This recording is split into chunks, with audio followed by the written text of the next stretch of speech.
Hello and welcome back to marine book 28। Last lecture में हमने chapter number 8 के बारे में डिस्कस किया था, एयर कंप्रेसर, और ये है chapter number 9, working with machines, grinder, drill and lathe.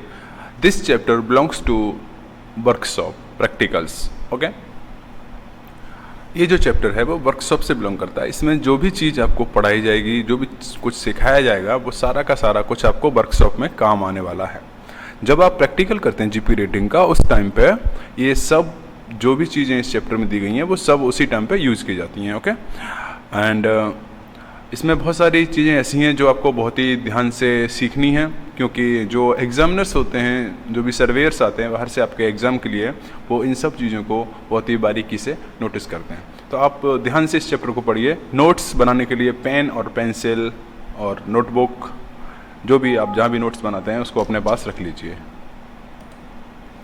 ठीक है। और जो भी आपको मैं इंपॉर्टेंट्स बताऊँ तो उसको मार्क कर लीजिए, हाईलाइट कर लीजिए। That will be helpful for you in the examination. Okay, तो यहाँ पे हम शुरू करते हैं इस चैप्टर को। Chapter number 9, introduction. What the introduction says. Introduction में क्या होता है? Fabrication and repair. Fabrication and repair.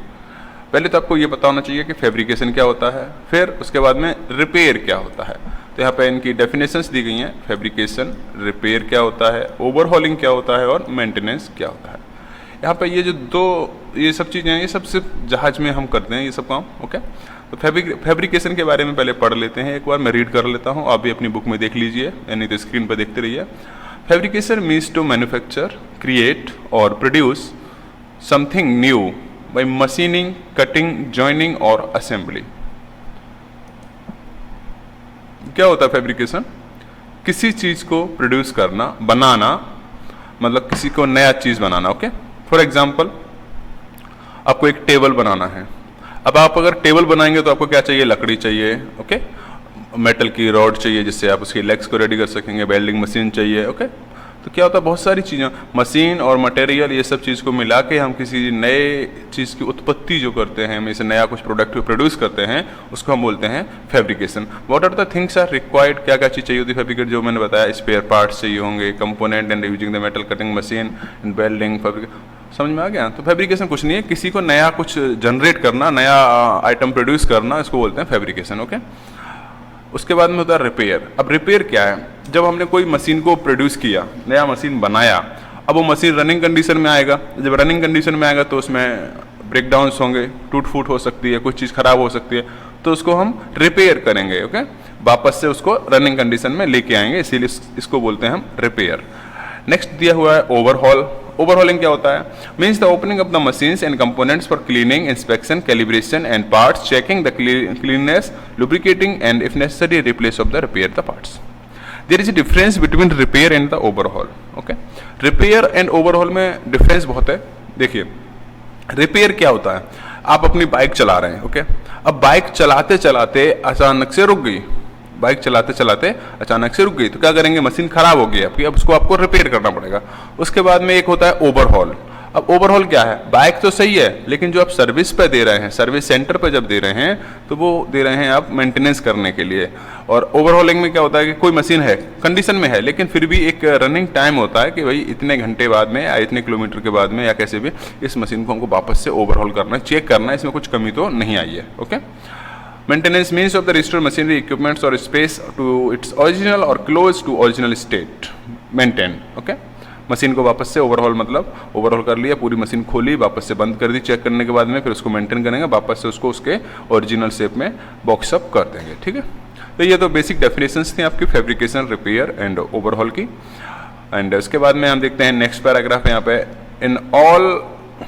In all of the above cases, you will need to use a variety of machines, tools, measuring equipments, fasteners, and welding equipments, and other processes. अब ये जो काम करेंगे आप ऊपर का, ये जो 4 चीज़ें बताई हैं मैंने, ये काम करने के लिए आपको क्या लगेगा? ये सब चीज़ें जो यहाँ पे लिखी हुई हैं, वेराइटी ऑफ मशीन्स, बहुत सारी डिफरेंट टाइप की मशीन लग सकती हैं, टूल्स लग सकते हैं, मेजरिंग इक्विपमेंट्स, फास्टनर यूज हो सकते हैं, वेल्डिंग मशीन लग सकती है। ठीक है, क्योंकि मेंटेनेंस करना है, फैब्रिकेशन कर रहे हैं, रिपेयर कर रहे हैं, ओवरऑलिंग कर रहे हैं, तो ये ऐसे थोड़ी केवल ऐसे ही हाथों से थोड़ी हो जाएगी, उनके लिए टूल्स तो चाहिए होंगे ना। ओके, नेक्स्ट देखेंगे यहाँ पे। It is a pre assumed that during your pre-C training you have learned and gained certain competence of using the basic metal cutting machine. Okay ये देखो प्री-सी ट्रेनिंग जो अभी आप जीपी रेटिंग कर रहे हैं या डीएनएस कर रहे हैं या फिर इंजीनियरिंग कर रहे हैं, जो भी प्री-सी ट्रेनिंग कर रहे हैं उसमें ये हम अज्यूम कर लेते हैं कि आपको ये सब चीज़ें सिखाई जाती हैं, बेसिक कटिंग मशीन के बारे में और बेसिक वेल्डिंग के बारे में और बेसिक गैस वेल्डिंग के बारे में आपको सिखाया जाता है, जो आपके प्रैक्टिकल्स होते हैं. ओके तो वर्कशॉप में ध्यान से सीखो ये सब प्रैक्टिकल को. It is beyond that the scope of this unit guide as to how to weld and use basic machines and tools. However, contents you will be reminded of safety aspects of the work and procedure related to metal cutting machine and welding equipment. Okay. अब ये जो paragraph है ये क्या कह रहा है कि आप जो भी वेल्डिंग मशीन यूज़ करोगे या मेटल कटिंग मशीन करोगे उसमें आपको क्या सेफ्टी प्रिकॉशंस लेने, कैसे उसको यूज़ करने, क्या प्रोसीजर फॉलो करना है, वो सब आपको आना चाहिए. नेक्स्ट देखते हैं यहाँ पे क्या है, मेजरिंग इंस्ट्रूमेंट. जब भी आप किसी मशीन का रिपेयर करोगे या मेंटेनेंस करोगे तो आपको कुछ मेजरिंग इंस्ट्रूमेंट्स की रिक्वायरमेंट होगी और आपको वो मेजरिंग इंस्ट्रूमेंट अच्छे से रीड करना आना चाहिए. उन मेजरिंग इंस्ट्रूमेंट्स को अगर आप रीड नहीं कर पाएंगे तो आप मिस्टेक्स करेंगे और आप किसी भी काम को सही तरीके से नहीं कर पाएंगे जहाज में. तो क्या क्या मेजरिंग इंस्ट्रूमेंट्स हैं यहाँ पे, to make the exact size parts using a lathe और many other purpose you need to be a good using the measuring instrument. जैसा मैंने आपको बताया जहाज में क्या होता है, आप मशीन यूज़ करके कोई स्पेयर पार्ट बना रहे हो, अगर आपको मेजरमेंट करना ही नहीं आता है तो आप तो गलतियां करोगे और गलतियां करोगे तो पार्ट नहीं बन पाएगा और पार्ट नहीं बनेगा तो आपका नाम खराब होगा, आपका सब लोग बोलेंगे कि कुछ नहीं आता भी इसको तो, और फिर आपको जॉब मिलने में तकलीफ आ जाती है. सो बी केयरफुल, जब आप सीख रहे हो मेजरिंग इंस्ट्रूमेंट्स के बारे में तो उसको अच्छे से सीखो.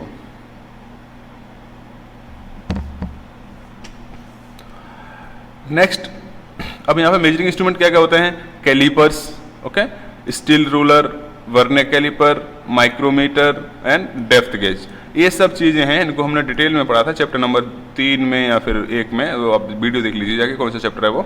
ओके तो calipers, inside caliper inside diameter check करता है, outside caliper outside diameter check करता है, स्टील रूलर लेंथ चेक करता है, vernier caliper inside outside depth ये सब चेक करता है, माइक्रोमीटर इनसाइड और आउटसाइड दो तरह के होते हैं, तो इनसाइड वाला इनसाइड डायमीटर चेक करेगा, आउटसाइड वाला आउटसाइड डायमीटर, डेप्थ गेज से डेप्थ चेक करते हैं, एंड मैनी अदर्स और भी होते हैं. अब आगे बढ़ते हैं इसमें. The above come in different size and type, and the latest being electronic type that give you the reading immediately. However, first you must learn to. एक मिनट सर. तो यहाँ पे जितने भी ये कैलिपर्स हैं और मेजरिंग इंस्ट्रूमेंट्स हैं ये आपको आना चाहिए, ठीक है. चलो आगे बढ़ते हैं यहाँ से. यहाँ पे आप डायग्राम देख सकते हैं, सारे मेजरिंग इंस्ट्रूमेंट्स के यहाँ पे मोस्टली डायग्राम दिए गए हैं. ये पहला वाला जो है वो डिवाइडर बोलते हैं इसको, ये इनसाइड कैलिपर है, ये आउटसाइड कैलिपर है, ओके, ये मार्किंग गेज है, ये वर्नियर कैलिपर है, ये डेप्थ गेज है, ये थर्मोमीटर है, ओके, एंड ये तो लेथ्स के टूल्स हैं. ये आपको वैसे यूज़ करने को नहीं मिलेंगे जहाज में, ठीक है. चलो छोड़ो, इनको याद रखने की जरूरत. ये ट्राई स्क्वायर है, बीच वाला इसको याद रखना. यहाँ पर ये स्टील स्केल दी गई है, ओके. अब आप बोलोगे सर इसको भी पढ़ा दो, ये क्या है, steel ruler. Calipers are use to measuring the diameter, outside diameter, inside diameter, ID मतलब इनसाइड और ओडी मतलब outside, thickness and other dimensions specified by the drawing using the fabrication machines. Okay basic है, कुछ नहीं, इसको आप खुद से भी पढ़ सकते हो. Spring loaded calipers to have the electronics, okay. You have to measure the placing the measuring arms against the rule stainless. ये प्रैक्टिकल का पार्ट है बेटा, आप वर्कशॉप में ना प्रैक्टिकल में कैलिपर्स यूज़ करना सीख लीजिए. ओके क्या होता है ना, पहले इलेक्ट्रॉनिकल जो अभी आपके वर्कशॉप में शायद ये वाले कैलिपर्स होंगे, ये वहाँ पर दिख रहा है ना, ये कैलिपर होगा, ये मैनुअल होता है. लेकिन आजकल नए ज़माने में क्या चल रहा है, यहाँ पे इलेक्ट्रॉनिक कैलिपर्स आ गए, डिजिटल कैलिपर जिसको बोलते हैं हम. ओके तो यहाँ पे क्या होता था, यहाँ पे आपको ना ये रीडिंग्स को रीड करना पड़ता था मैनुअली. अब यहाँ पे ऑटोमेटिकली रीडिंग्स आ जाती है, तो हमको लेजी बना रही है. तो बस ऑटोमेटिक वाला काम नहीं कर रहा ना अगर, तो आपको ये मैनुअल वाला तो पढ़ना सीखना ही पड़ेगा, तो सीख लीजिए, ठीक है. आगे यहाँ पे देखेंगे तो यहाँ पे ये इनसाइड कैलिपर है, ठीक है. कैसे मेजर करते हैं वो यहाँ पे डायग्राम में दिखाया गया, देखो ध्यान से ना, कैसे मेजर करते हैं, यहाँ से लेके और यहाँ तक की डिस्टेंस को मेजर कर रही है. ये आउटसाइड कैलिपर है, इसको कैसे मेजर करते हैं वो ये डायग्राम में दिखाया गया, देखो ध्यान से. यहाँ पर जाएंगे, ये डिजिटल कैलिपर, ये डिजिटल दिख रहा है आपको, ये ट्राइंगल है, ट्राई इसका जिसको बोलते हैं. यहाँ पे देखो डिजिटल है, यहाँ पे डिजिटल रीडिंग आ रही है, यहाँ पे आपको पढ़ना नहीं है. ओके यहाँ पे आपको ये देखो डिफरेंट टाइप्स, ये देखो different types of the caliper ना वो यहाँ पे दिए गए हैं. तो यहाँ पे ना बहुत सारे ये कैलिपर्स आपको दिखाई दे रहे हैं, ये वाले, ये डिफरेंट टाइप्स के कैलिपर्स हैं। नीचे यहाँ पे देखेंगे, यहाँ पे एक डिजिटल कैलिपर का एग्जांपल आपको दिखाई दे रहा है, ये डिजिटल कैलिपर है, ठीक है। ऐसे रीडिंग्स आएगी इसमें। अब मैनुअल वाले में क्या होगा, यहाँ पे आपको रीड करना पड़ेगा, ये वर्कशॉप में सिखाया जाएगा। ये डायल गेज है, आजकल डायल गेज भी डिजिटल आ गए मार्केट में, तो जहाँ पे आपको डिजिटल वाले ही देखने को मिलने वाले हैं, ओके। उसके नीचे पढ़ेंगे तो ये माइक्रोमीटर है, पार्ट्स के नाम दिए गए हैं माइक्रोमीटर के, ये आपको ओरल में पूछा जाता है बेटा, ठीक है। ये आपको ओरल में पूछा जाता है कि इसको क्या बोलते हैं, ये क्या पार्ट है, ये क्या पार्ट है, okay. Commonly found machines and equipments on board, okay. Commonly find मतलब जो सबसे ज़्यादा आपको, मतलब हर जगह आपको मिल ही जाना है तो जहाज पे। तो ये देखते हैं क्या क्या मशीनें होती हैं। लेथ मशीन होती है, पेडिस्टल ड्रिल मशीन होती है, पेडिस्टल ग्राइंडिंग मशीन होती है, okay. Portable drill machine, thread cutter, hexo machine, hexo machine नहीं होती, हेक्सो ही होता है, ये कुछ भी हेक्सो होता है, ओके। बेंडिंग मशीन और आर्क वेल्डिंग और गैस वेल्डिंग, ये आपके वर्कशॉप में भी ये सारी मशीनें होंगी, तो आप वहाँ पर देख लीजिए इन मशीनों को एक बार, ओके। यहाँ पे आप देखेंगे तो ये एक इंजन रूम की वर्कशॉप का एक फ़ोटो दिया गया है, एक पिक्चर दी गई है, जिसमें आपको डिफरेंट मशीन यहाँ पे लोकेट करके बताई गई हैं, ठीक है। ये इंजन रूम की वर्कशॉप है, ऐसी जहाज में होती है। आगे यहाँ पे पढ़ेंगे तो basic procedure for before commencing the fabrication and repair A job. आप कोई भी काम करेंगे तो उसका एक प्रोसीजर होता है ना हर चीज़ का, तो ये बेसिक प्रोसीजर है, ठीक है। अब उस बेसिक प्रोसीजर में क्या क्या चीज़ें इंक्लूड होती हैं वो हम यहाँ पे देख लेते हैं। Basic planning is a very essential before commencing and work to prevent damage, accident and efficient work. क्या होता है, कोई भी काम करने से पहले क्या करना होता है, हमको एक प्लानिंग करनी होती है जिससे कि वो काम अच्छे से हो पाए, कोई एक्सीडेंट ना हो, कुछ भी खराब चीज़ें ना हो, कुछ डैमेज भी ना हो, ओके। क्या करना है हमको, देखो, a simple approach to start the preparation would be answer the following questions. कोई भी काम करेंगे तो हमें ये इतने सारे क्वेश्चंस हमको अपने आप से करने होंगे। What is to be done, क्या करना चाहिए। वाई इट इज़ रिक्वायर्ड, मतलब ये ज़रूरत क्यों है इस चीज़ की। वेयर इट इज़ डन, कहाँ पर इसको करेंगे हम। व्हेन कैन इट डन, कब तक हो जाएगा। Does it required setting down the machine, क्या ये काम करने के लिए हमें मशीनों की बंद करने की जरूरत पड़ेगी। डज इट रिक्वायर्ड आइसोलेशन, क्या हम इस मशीन को वर्क करने के लिए आइसोलेशन करना पड़ेगा, पावर सप्लाई कट ऑफ करनी पड़ेगी। तो ये जो क्वेश्चंस है ना, इनके आंसर्स आपको देने होंगे, और इनके आंसर्स अगर आपको आ गए ना तो you will be a good engineer, okay. आगे बढ़ते हैं। ये सारे यहाँ पे देखो, इसमें एक एक करके रीड करके क्या बताऊँ मैं, ये आप खुद ही देख लीजिएगा इसको। Does it require special permission, अब कोई मशीन पर काम करेंगे तो सोचो उसको करने से पहले कि परमिशन लगेगी कि नहीं लगेगी, ठीक है। डज इट हेल्प, अब मशीन पर काम कर रहे हो तो ये भी सोच लो कि आप अकेले कर पाओगे कि नहीं कर पाओगे, किसी की हेल्प तो नहीं लगेगी। उसके बाद में does it involve people from the other, अगर अपने डिपार्टमेंट से नहीं हो रहा तो ये भी सोचना आपका काम है कि दूसरों से लगे कि नहीं लगेगी, लगेगी तो ठीक है ले लेना भाई। क्या ये बहुत ज़रूरी जॉब है, ये भी सोचो। डज इट रिक्वायर यानी स्पेशल टूल, अब जो पर्टिकुलर काम करने जा रहे हैं उसमें कोई स्पेशल टूल लगेगी। डज इट रिक्वायर यानी स्पेयर, कोई अलग से पार्ट लगेगा, चेंज करना होगा, रिप्लेस करना होगा। तो availability of the raw material, आप काम करने जा रहे हैं लेकिन ये सब चीज़ें नट बोल्ट जॉइंट गैस्केट ये सब चीज़ें होनी चाहिए ना वहाँ पे, वो है ही नहीं, आपने काम शुरू कर दिया, तो ये खराब प्लानिंग के तहत आता है, okay.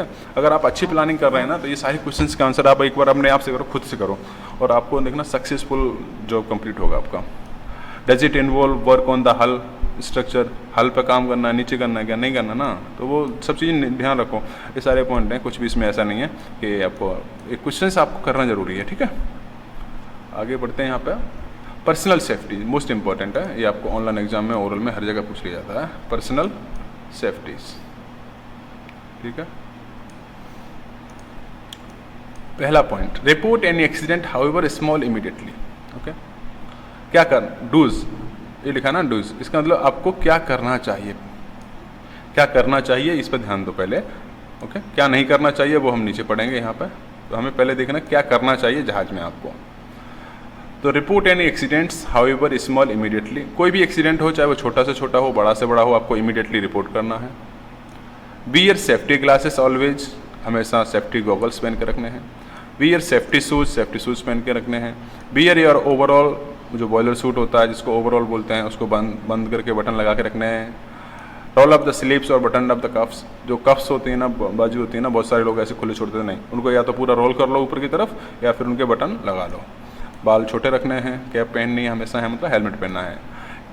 Ensure all the guards in position before, machine को स्टार्ट करने से पहले चेक करो उसके सेफ्टी गार्ड अपनी जगह।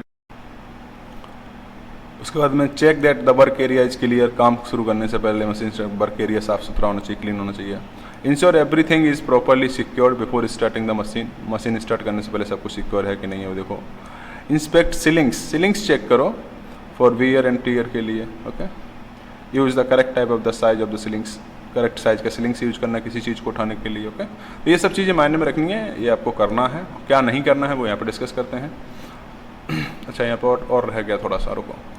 B careful of the burrs and sharp, जो भी शार्प एजेस होते हैं टूल्स के, इक्विपमेंट्स के, उसे आपको कट ना लग जाए तो केयरफुली रहना है। Use correct size of the tool, सही साइज का टूल यूज करना है। Keep hands clear of the revolving grinding wheel, जो व्हील्स मूव कर रहे हैं या मूविंग पार्ट्स हैं उनसे अपने हाथों को क्लियर रखना है। Stand clear with the lifting equipment, कुछ चीज़ उठाई जा रही है उसके पास में नहीं खड़ा होना है, दूर खड़ा रहना है, ओके। उसके बाद में यहाँ पर देखेंगे क्या नहीं करना है आपको। Don't, do not wear rings, घड़ी वॉच नहीं पहनना है। Do not keep sharp tools in the pocket. Do not remove guards unless machine is stop, जब तक मशीन बंद ना हो जाए तब तक उसका सेफ्टी गार्ड रिमूव मत करो। Do not attempt the wheel, अगर कोई ग्राइंडिंग व्हील मूवमेंट कर रहा है उसको हाथ से रोकने की कोशिश ना करें, पूरा कट जाएगा हाथ। Do not lift any heavy work, कोई भारी इक्विपमेंट है, भारी पार्ट है, उसको अकेले नहीं उठाना चाहिए, okay. Do not lean on machine पर बहुत ज़्यादा लीन नहीं हो जाना है, देखो दोस्त थोड़ी आपकी इंजरी हो जाएगी आपको। Do not wash hand in the coolant, coolant में हाथ नहीं धुलने हैं, पानी से धुलो। Do not leave any lifting tackle lying on the work area, lifting जो डिवाइसेस होते हैं, लिफ्टिंग इक्विपमेंट्स होते हैं, लिफ्ट टैकल्स, सीलिंग्स, आई वोल्ट और ये सब चीज़ को ना वर्क एरिया में पड़ा हुआ नहीं छोड़ना है, ठीक है। थोड़ा केयरफुली रहना है, क्या करना है क्या नहीं करना है इस पर ज़्यादा ध्यान दीजिए।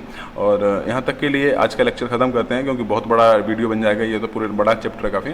तो नेक्स्ट लेक्चर में हम लोग मशीन सेफ्टी के बारे में, मैकेनिकल सेफ्टी के बारे में डिस्कस करेंगे, ओके। आज हमने डिस्कस किया कि आपको क्या क्या पर्सनल सेफ्टी लेनी चाहिए, क्या नहीं लेनी चाहिए, ओके। और मेजरिंग इंस्ट्रूमेंट क्या यूज़ करते हैं, फैब्रिकेशन, ओवरहॉलिंग, ये सब चीज़ क्या होती हैं, और ये सब आप पढ़ लीजिए, ओरल के पॉइंट ऑफ व्यू से इंपॉर्टेंट है। बाकी ऑनलाइन एग्जाम अगर आप प्रैक्टिस कर रहे हैं तो हमारी वेबसाइट पे जाके आप प्रैक्टिस कर सकते हैं, www.marinebook28.com, उस पर आप प्रैक्टिस कर सकते हैं ऑनलाइन एग्जाम के लिए। और वहाँ पर ओरल के क्वेश्चंस भी दिए गए हैं जो आप आराम से पढ़ सकते हैं। और अगर आप चैनल को पहली बार देख रहे हैं तो सब्सक्राइब कर लीजिए, वीडियो को लाइक एंड शेयर करना ना भूलें। और जितना शेयर ज़्यादा कर पाएंगे दूसरे बच्चों को भी हेल्प हो जाएगी, उसमें आपका भी हेल्प हो जाएगा। आपको कुछ नहीं करना, बस एक शेयर का बटन दबाना है, that's all, okay. See you in the next lecture, best of luck.